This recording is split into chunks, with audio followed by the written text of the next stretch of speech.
ಕಾರ್ಮಿಕರು ಹಾಗೂ ಆಶಾ ಕಾರ್ಯಕರ್ತೆಯರು ಇವರಿಗೆ ಕಿಟ್ ವಿತರಣಾ ಕಾರ್ಯಕ್ರಮ. ಈ ವಿತರಣಾ ಕಾರ್ಯಕ್ರಮಕ್ಕೆ ನಮ್ಮ ಅಧ್ಯಕ್ಷರಾಗಿ ನಮ್ಮ ಕೋಟೆಗಾರ್ ಪಟ್ಟಣ ಪಂಚಾಯತ್ನ ಶ್ರೀಮತಿ ಜಯಶ್ರೀ ಪ್ರಬಲ ಇವರು ಕೂಡ ಸ್ವಾಗತಿಸ್ತಾ ಇವರನ್ನು ನಮ್ಮ ನಿಮ್ಮೆಲ್ಲರವರೆಗೆ ಸ್ವಾಗತಿಸ್ತೇವೆ. ಹಾಗೆ ನಮ್ಮ ಉಪಾಧ್ಯಕ್ಷರಾದ ಶ್ರೀಮತಿ ಭಾರತಿ ರಾಘವಟ್ ಇವರನ್ನು ಕೂಡ ನಮ್ಮ ನಿಮ್ಮೆಲ್ಲರ ಪರವಾಗಿ ಸ್ವಾಗತಿಸ್ತೇವೆ. ಕೋಟೆಗಾರ ಪಟ್ಟಣ ಪಂಚಾಯತ್ನ ಸ್ಥಾಯಿ ಸಮಿತಿ ಅಧ್ಯಕ್ಷರಾದ ಶ್ರೀ ಮೋಹನ್ ಪಲ್ಯ ಇವರನ್ನು ಕೂಡ ನಮ್ಮ ನಿಮ್ಮೆಲ್ಲರ ಪರವಾಗಿ ಸ್ವಾಗತಿಸ್ತೇವೆ. ಹಾಗೆಯೇ ನಮ್ಮ ಕೋಟೆಗಾರ ಪಟ್ಟಣ ಪಂಚಾಯತ್ನ ಮುಖ್ಯಾಧಿಕಾರಿಯಾದ ಶ್ರೀ ಪ್ರಭಾಕರ್ ಎಲ್ ಪಾಟೀಲ್ ಇವರನ್ನು ಕೂಡ ಸ್ವಾಗತಿಸುತ್ತಾ ವೇದಿಕೆಗೆ ಬರಮಾಡಿದ್ದೇವೆ. ಕೋಟೆಗಾರ್ ಪಟ್ಟಣ ಪಂಚಾಯತ್ ವತಿಯಿಂದ ಆಶಾ ಕಾರ್ಯಕರ್ತೆಯರಿಗೂ ಬೊಕ್ಕ ಪೌರ ಕಾರ್ಮಿಕರಿಗೂ ಆಹಾರ ಕಿಟ್ PPE ಕಿಟ್లను ಶುಕ್ರವಾರ ವಿತರಣೆ ಮಾಡ್ತಾರೆ.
ಕೋಟೆಕರ್ ಪಟ್ಟಣ ಪಂಚಾಯತ್ ಅಧ್ಯಕ್ಷರು ಶ್ರೀಮತಿ ಜಯಶ್ರೀ ಪ್ರಫುಲ್ಲದಾಸ್ ಆಹಾರ ಕಿಟ್ ಪಿಪಿಇ ಕಿಟ್ಲೆನ್ ಪಟ್ಟದು ಕೊರೋನಾದ ಈ ಪೊರ್ತುಡು ಆಶಾ ಕಾರ್ಯಕರ್ತೆಯರ ಮಲ್ತೊಂದುಪ್ಪುನ ಬೇಲೆ ಶ್ಲಾಘನೀಯ ಈ ಪೊರ್ತುಡು ಅಕ್ಲೆನು ಬೊಕ ಪೌರ ಕಾರ್ಮಿಕರನ್ನು ಗುರುತಿಸಾದು ಕೋಟೆಕರ್ ಪಟ್ಟಣ ಪಂಚಾಯತ್ ವತಿಯದ್ದು ಆಹಾರ ಕಿಟ್ ಪಿಪಿಇ ಕಿಟ್ಲೆನು ಪಟ್ಟದ ಪಂಡ ತೆರಿಪಾಯರು. ಅಂದರೆ ಕೊರೋನಾ ಅಂದರೆ ಎಲ್ರಿಗೊಂದು ಹೆದರಿಕೆ ಹುಟ್ಟಿಸುವಂತಹ ಒಂದು ಇದೊಂದು ಹೇಳಿ ಅಂದರೆ ಆ ಹೆದರಿಕೆಯನ್ನು ಕೂಡ ಒಂದು ಮೀಟಿಂಗ್ ಮುಂದೆ ಹೋಗೋದಂದರೆ ಅದು ಆಶಾ ಕಾರ್ಯಕರ್ತರು ಮಾತ್ರ. ಅವರ ಈ ಒಂದು ಸೇವೆ ನಿಜವಾಗ್ಲೂ ಒಂದು ಮೆಚ್ಚುವಂಥದ್ದು. ನಾವು ಬಾಯಲ್ಲಿ ಹೇಳಿದಷ್ಟು ಸುಲಭ ಅಲ್ಲ. ಅಂದರೆ ಅವರ ಈ ಕೆಲಸ ಅಷ್ಟು ನಾವು ಬಾಯಲ್ಲಿ ಹೇಳ್ತೇವೆ ಎಷ್ಟು ಕೂಡ ಅದಷ್ಟು ಸುಲಭವಾದ ಕೆಲಸ ಅಲ್ಲ. ಯಾಕೆಂದರೆ ಅವರಿಗೂ ಮನೆ ಸಂಸಾರ ಮಕ್ಕಳು ಎಲ್ಲರೂ ಇದ್ದಾರೆ. ಆದರೂ ಅವರೊಂದು ಜೀವದ ಒಂದು ಜೀವನ ಕೂಡ ಲೆಕ್ಕಿಸದೆ ಆ ಒಂದು ಸೇವೆಯನ್ನು ಮಾಡ್ತಾರೆ ಅವರು. ಹಾಗೆ ನಿಜವಾಗ್ಲೂ ಅದೊಂದು ಅವರೊಂದು ಕಾರ್ಯಕ್ಕೆ ನಾನು ವ್ಯಕ್ತಪಡಿಸ್ತೇನೆ. ಮತ್ತು ಆಮೇಲೆ ನಮ್ಮ ಕಾರ್ಯಕರ್ತರು ಪೌರ ಕಾರ್ಮಿಕರು ಅವರನ್ನು ಕೂಡ ನಾನು ಈ ಒಂದು ಸಂದರ್ಭದಲ್ಲಿ ಹೇಳ್ತೇನೆ. ಯಾಕಂದರೆ ಅವರು ಕೂಡ ಕೆಲಸ ತುಂಬ ಕಷ್ಟಕರವಾದ ಕೆಲಸನೇ ಅವರದ್ದು ಕೂಡ. ಹಾಗೆ ನಾನೊಂದು ಕೋಟೆಕರ್ ನಮ್ಮ ಗ್ರಾಮದಲ್ಲಿ ಒಂದು ವಿನಂತಿ ಮಾಡ್ತೇನೆ.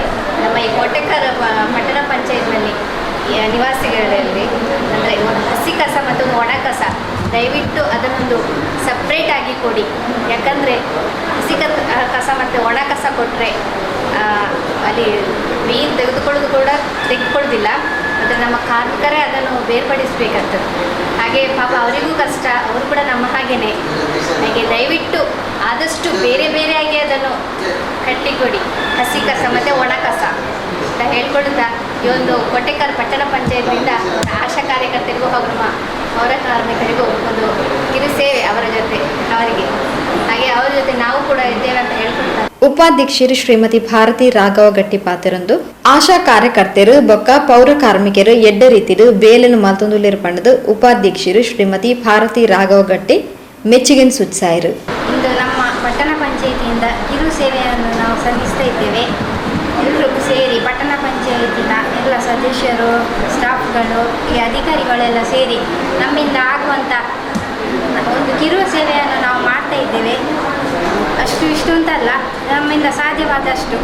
ಹಾಗೆ ಆಶಾ ಕಾರ್ಯಕರ್ತರಿಗೂ ನಾವು ಕೃತಜ್ಞತೆ ಹೇಳ್ತಾ ಇದ್ದೇವೆ. ಯಾಕಂದರೆ ಅವರು ಪ್ರತಿದಿನ ಕೋವಿಡ್ನ ಟೈಮಲ್ಲಿ ಆಗಲಿ ಅಥವಾ ಯಾವುದೇ ಟೈಮಲ್ಲಿ ಆಗಲಿ ಒಂದು ಮನೆ ಹೋಗಿ ಎಲ್ಲರನ್ನೂ ಒಂದು ಕಳಕಳಿಯಿಂದ ಮಾತಾಡಿ, ಅಂದರೆ ಈಗ ಮಾತಾಡುವ ರೀತಿ ಸ್ವಲ್ಪ ಡಿಸ್ಟೆನ್ಸ್ ಎಲ್ಲ ಇರಬೇಕು ಕೋವಿಡ್ನ ಕಾರಣದಿಂದ. ಆದರೆ ಅವರು ನಮ್ಮ ಮನೆಯ ಹತ್ತಿರ ಬಂದು ಮಾತಾಡಿ ಅವರಿಗೆ ಏನು ಇರಬೇಕು ಅದನ್ನು ಮಾಡ್ತಾ ಇದ್ದಾರೆ. ಅದೇ ರೀತಿ ನಮ್ಮ ಪೌರ ಕಾರ್ಮಿಕರು, ಅವರಿಗೂ ರಜೆ ಇಲ್ಲ, ಕೋವಿಡಿಗೆ ಯಾವ ರೀತಿ ಇದಿಲ್ಲ. ಯಾಕಂದರೆ ಮನೆಗೆ ಹೋಗಿ ಕಸ ಸಂಗ್ರಹಣೆ ಮಾಡ್ತಾರೆ.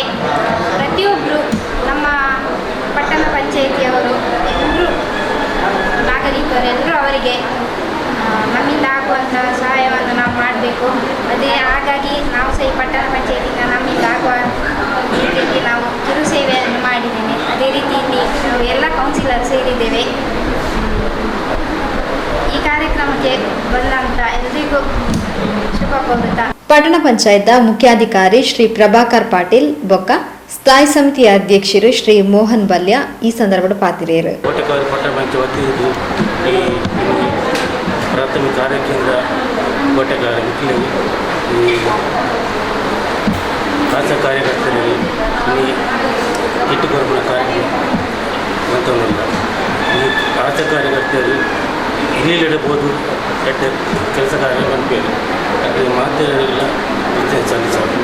ಕೋವಿಡ್ ವಾರಿಯರ್ಸ್ಗಳೆಂದು ಪರಿಗಣಿಸಲಾಗಿರುವ ಈಗಾಗಲೇ ನಮ್ಮ ಆಶಾ ಕಾರ್ಯಕರ್ತರಿಗೂ ಹಾಗೂ ನಮ್ಮ ಪೌರ ಕಾರ್ಮಿಕರಿಗೂ ಸಹ ಹಾಗೂ ಮತ್ತು ನಮ್ಮ ಈ ಬೂತ್ ನೋಡಲ್ ಆಫೀಸರಲ್ಲಿರುವ ಕಮಿಟಿಯಲ್ಲಿರುವ ವಾರ್ಡ್ ಲೆವೆಲ್ ಸದಸ್ಯರುಗಳಿಗೂ ಮತ್ತು ನಮ್ಮ ಸಿಬ್ಬಂದಿ ವರ್ಗದವರಿಗೂ ಹಾಗೂ ಆಶಾ ಕಾರ್ಯಕರ್ತರಿಗೂ ಅವರು ಈ ಕೋವಿಡ್ ಸಂದರ್ಭದಲ್ಲಿ ಹೆಚ್ಚಿನ ಆದಷ್ಟು ತುರ್ತಾಗಿ ತ್ವರಿತವಾಗಿ ಆರೋಗ್ಯ ಇಲಾಖೆ ಮತ್ತು ನಿರ್ದೇಶನದಂತೆ ಕೋವಿಡ್ ನಿಯಂತ್ರಣವನ್ನು ಆದಷ್ಟು ತುರ್ತಾಗಿ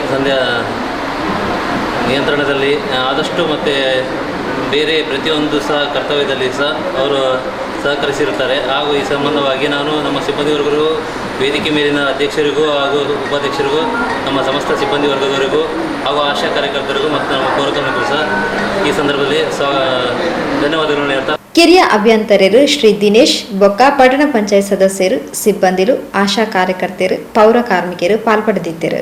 ಪಂಪ್ ಆಪರೇಟರ್ ಶ್ರೀ ಆನಂದ್ ಸಭೆ ನೆತ್ಕೊಂಡರು.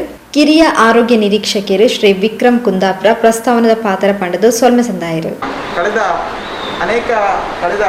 1 ವರ್ಷದಿಂದ ಹಿಂದಿಂದ ಯಾವಾಗ ಕೊರೋನಾ ಅನ್ನುವಂಥದ್ದೊಂದು ಪ್ರಾರಂಭವಾಯಿತು, ಅಲ್ಲಿಂದ ನಿರಂತರವಾಗಿ ಕೆಲಸ ಮಾಡ್ತಾ ಬಂದಂಥವ್ರು ಒಮ್ಮೆ ಅವರನ್ನೊಂದು ಗೌರವಿಸುವುದು, ಅವರಿಗೇನಾದರೂ ಒಂದು ಅವರ ಆತ್ಮರಕ್ಷಣೆಗೆ, ಖಾಲಿ ಗೌರವಿಸುವುದು ಮಾತ್ರ ಅಲ್ಲ, ಅವರ ಆತ್ಮರಕ್ಷಣೆಗೆ ಏನಾದರೂ ಬೇಕಾಗಿ ಯಾವ ವಸ್ತುಗಳು ಬೇಕು ಅದನ್ನು ಒಂದು ಕೊಡುವಂಥ ಒಂದು ಕಾರ್ಯಕ್ರಮ.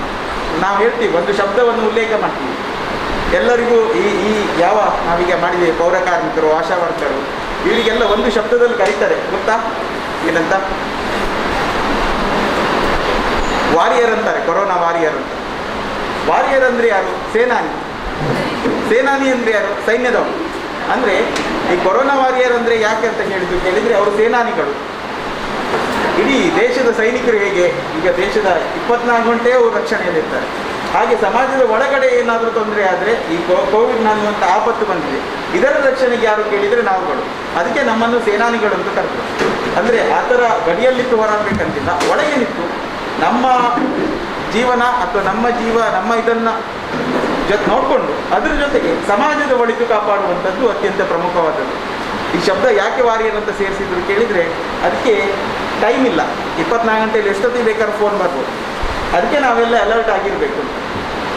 ರಾತ್ರಿ 7 ಗಂಟೆಗೆ ಫೋನ್ ಮಾಡ್ಬೋದು, ಒಬ್ಬರು ಟ್ಯಾಬ್ಲೆಟ್ ಖಾಲಿ ಆಗಿದೆ ಅಂತ. ಅಂದರೆ ನಮ್ಮ ಇದರಲ್ಲಿ ಪರಿಪೂರ್ಣವಾಗಿ ಸಮಾಜಕ್ಕೆ ನಾವು ಅರ್ಪಣೆ ಮಾಡ್ಕೊಂಡ್ಬಿಡ್ಬೇಕು ಈ ಸ್ವಲ್ಪ ದಿನಗಳು, ಕೊರೋನಾ ಮುಗಿಯೋದ್ರಿಂದ. ಅಂದರೆ ಯೋಚನೆ ಮಾಡಲಿಕ್ಕಿಲ್ಲ. ಅನೇಕರು ಇದೇ ಕೆಲಸ ಮಾಡ್ತಾ ಇದ್ದಾರೆ. ನಾನು ಮೊನ್ನೆ ಇಲ್ಲಿಂದೇ ಒಂದು ಉದಾಹರಣೆ ಕೊಡ್ತೀನಿ. 4 ಗಂಟೆಗೆ ಡೆತ್ ಆಯಿತು, ಅವ್ರದ್ದೆಲ್ಲ ಕ್ರಿಮಿಷನ್ ಎಲ್ಲ ಮುಗೀತು. ಅವರು ಮನೆಯಿಂದ ಹೊರಗೆ ಬರಬೇಕಾದ್ರೆ ಅವರ ಮನೆಯವರು ಹೇಳಿದರು, ಅವ್ರ ಮನೆಯಲ್ಲೇ ಇದ್ದಾರೆ, ಅವರು ಕೂಡ ಪಾಸಿಟಿವ್ ಬಂದವರು. ಅವರಿಗೆ ಒಂದು ಟ್ಯಾಬ್ಲೆಟ್ಸ್ ಖಾಲಿಯಾಗಿದೆ ಅಂತ, 7:30 ಆಗಿದೆ, ಟ್ಯಾಬ್ಲೆಟ್ಸ್ ಖಾಲಿಯಾಗಿದೆ ಅಂತ ಹೇಳಿದರು. ಆವಾಗ ನಾನು ಕೂಡಲೇ ನಾನಲ್ಲೇ ಇದ್ದೆ ನಾರಾಯಣದಲ್ಲಿ, ಅಲ್ಲಿನ ಆಶಾ ಕಾರ್ಯಕರ್ತರಿಗೆ ಫೋನ್ ಮಾಡಿದೆ. ಅವ್ರು ಕೂಡಲೇ ಅವ್ರ ಹತ್ರ ಸ್ಟಾಕ್ ಇತ್ತು, ಅದನ್ನು ಆ ಟೈಮಿಗೆ ತಗೊಂಡೋಗಿ ಆ ಮನೆಗೆ ಮುಟ್ಟಿಸಿದ್ರು. ಅಂದರೆ ಈ ಥರ ಕೆಲಸಗಳನ್ನು ನಾವಿನ್ನು ಮಾಡಬೇಕಾಗುತ್ತೆ. ಆ ಥರ ಕೇವಲ ನಾನು 1-2 ಉದಾಹರಣೆ ಕೊಟ್ಟೆ, ಅನೇಕರು ಮಾಡಿದ್ದಾರೆ. ಅನೇಕ ಮೆಂಬರ್ಸ್ ಇರ್ಬೋದು, ಅವ್ರು ಫೋನ್ ಮಾಡ್ತಾರೆ ನಿಮಗೇನಾದರೂ ಇಲ್ಲ ಅಂತ, ಕೂಡಲೇ ಅಲ್ಲಿನ ಮೆಂಬರ್ಸಿಗೆ ಹೇಳ್ತೇವೆ, ಅವ್ರು ಹೋಗಿ ಕೊಡ್ತಾರೆ. ಅನೇಕ ಕಿಟ್ಗಳನ್ನು, ಅನೇಕ ಔಷಧಿಗಳನ್ನು ಅನೇಕರು ಕೊಟ್ಟಿದ್ರು. ನಾನು 1-2 ಉದಾಹರಣೆಗಳನ್ನು ಯಾಕೆ ಕೊಟ್ಟೆ ಅಂದರೆ, ಈ ಥರ ಕೆಲಸಗಳನ್ನು ನಾವು ಮಾಡಬೇಕು. ಅಂದರೆ ಯಾರಿಗೆ ಎಷ್ಟೊತ್ತಿನಲ್ಲಿ ಏನಾಗ್ತದೆ ಅಂತ ಯಾರಿಗೂ ಗೊತ್ತಿರೋದಿಲ್ಲ. ಅಂದರೆ ನಾವು ಸೇನಾನಿಗಳು ಹೇಗಿರಬೇಕು ಕೇಳಿದರೆ, ಅದು 24 ಗಂಟೆಯಲ್ಲಿ ಎಷ್ಟೊತ್ತಿಗೆ ಕರೆದ್ರೂ ನಾವು ಹೋಗ್ತೇವೆ. ಇವತ್ತೊಂಚೂರು ಮಳೆ ಬರ್ತಾ ಉಂಟು, ಇವತ್ತೊಂಚೂರು ಮೀಟಿಂಗ್, ವಾರ್ಡ್ ಸಮಿತಿದು ಕರೆದ್ವಿ, ಎಲ್ಲ ಕಡೆ ವಾರ್ಡ್ ಕಮಿಟಿ ಮೀಟಿಂಗ್ ಆಗ್ತಾ ಇದೆ. ಆ ವಾರ್ಡ್ ಕಮಿಟಿಯ ಸದಸ್ಯರು ಎಷ್ಟೇ ಆಕ್ಟಿವ್ ಇದ್ರು ಕೇಳಿದರೆ, ಆ ಮನೆಯಲ್ಲಿ ಒಂದು ಜ್ವರದವರು ಇದ್ದರೆ ಕೂಡಲೇ ಫೋನ್ ಮಾಡಿ ಹೇಳ್ತಾರೆ, ಮೆಂಬರಿಗೂ ಆಶಾ ಕಾರ್ಯಕರ್ತರಿಗೆ ಹೇಳ್ತಾರೆ, ಆ ಮನೆಯವರು ಸ್ವಲ್ಪ ಜ್ವರ ಬರ್ತಾ ಇದೆ ಅಂತ ಒಮ್ಮೆ ನೋಡಿ ಅಂತ. ಆವಾಗ ನಾವೇನು ಮಾಡಬೇಕು? ಕೂಡಲೇ ತಕ್ಷಣ, ಅದಂದರೆ ನಾಳೆ ಆದರೆ ಅವನಿಗೆ ಇನ್ನೊಂದು ಆಗ್ಬೋದು, ಅದು ಏನೂ ಆಗ್ಬೋದು, ಆ ಕೂಡಲೇ ನಾವು ಧಾವಿಸುವಂಥದ್ದು. ಅಂದರೆ ನಮ್ಮ ಆ್ಯಕ್ಷನ್ ಈಗ ಸೇನೆಯವರು ಹೇಗಿರ್ತಾರೆ, ಯೋಧರೆಲ್ಲ ರೆಡಿಯಾಗಿರ್ತಾರೆ, ಹಾಗೆ ನಾವೆಲ್ಲರೂ ಯೋಧರಾಗಿರಬೇಕು. ಅಂದರೆ ಈ ಥರ ಸನ್ಮಾನ ನಮ್ಗೆ ಗೊತ್ತಿದೆ, ಅನೇಕ ಸನ್ಮಾನ ಗೌರವಗಳು ಇದೆಲ್ಲ ಮಾಡ್ತಾ ಇದ್ದಾರೆ. ಇದರಿಂದ ಏನಾಗ್ತದೆ ಕೇಳಿದರೆ, ನಮ್ಮ ಆತ್ಮಸ್ಥೈರ್ಯ ಇನ್ನೆಚ್ಚು ಹೆಚ್ಚಾಗ್ತದೆ, ಮತ್ತು ಇಡೀ ಸಮಾಜ ನಮ್ಮ ಮೇಲೆ ಇರುವಂಥ ಜವಾಬ್ದಾರಿ ಇನ್ನೂ ಹೆಚ್ಚಾಗ್ತದೆ. ಇಡೀ ಊರಿನವರಿಗೆ ಏನಾದರೂ ಕೂಡಲೇ ಫೋನ್ ಮಾಡೋದು ಆಶಾ ಕಾರ್ಯಕರ್ತರು. ಯಾರು ಹೊರಗಿಂದ ಬಂದರೂ ಫೋನ್ ಮಾಡ್ತಾರೆ, ಅಥವಾ ಬೇರೆ ಊರಿಂದ ಯಾರು ಬಂದರೂ ಫೋನ್ ಮಾಡ್ತಾರೆ, ಜ್ವರ ಇದ್ದರೂ ಫೋನ್ ಮಾಡ್ತಾರೆ, ಶೀತ ಇದ್ದರೂ ಫೋನ್ ಮಾಡ್ತಾರೆ, ಅಥವಾ ಪಾಸಿಟಿವ್ ಇದ್ದವರು ಹೊರಗಡೆ ತಿರುಗಾಡಿದ್ರು ಫೋನ್ ಮಾಡೋದು ಯಾರಿಗೆ ಕೇಳಿದ್ರೆ ಆಶಾ ಕಾರ್ಯಕರ್ತರು, ವಾರ್ಡ್ ಕೌನ್ಸಿಲರ್. ಈ ಥರ ಅಂದರೆ ಈಗ ಎಲ್ಲರೂ ನಾವು ಸಿಸ್ಟಮೆಟಿಕ್ ಆಗಿ ಎಲ್ಲರೂ ಕೆಲಸ ಮಾಡ್ತಾ ಇದ್ದೀವಿ. ಅದಕ್ಕೆ ಒಂದಕ್ಕೊಂದು ಜೋಡಿಸುವಂಥ ಕೆಲಸಗಳನ್ನು ನಾವು ಮಾಡಬೇಕು. ಅದಕ್ಕೆ ನಾವು ಮಾಡಿದ್ವಿ ವಾರ್ಡ್ ಕಮಿಟಿ ಯಾಕೆ? ಯಾರೋ ಚೀಫ್ ಆಫೀಸರು, ಯಾರೋ ಹೆಲ್ತ್ ಇನ್ಸ್ಪೆಕ್ಟ್ರು, ಒಂದು ವಾರ್ಡಲ್ಲಿ ಯಾರಿಗೂ ಹುಷಾರಿಲ್ಲ ಅಂದರೆ ಕೂಡಲೇ ಇಲ್ಲಿಂದ ಹೋಗ್ಲಿಕ್ಕೆ ಆಗೋದಿಲ್ಲ.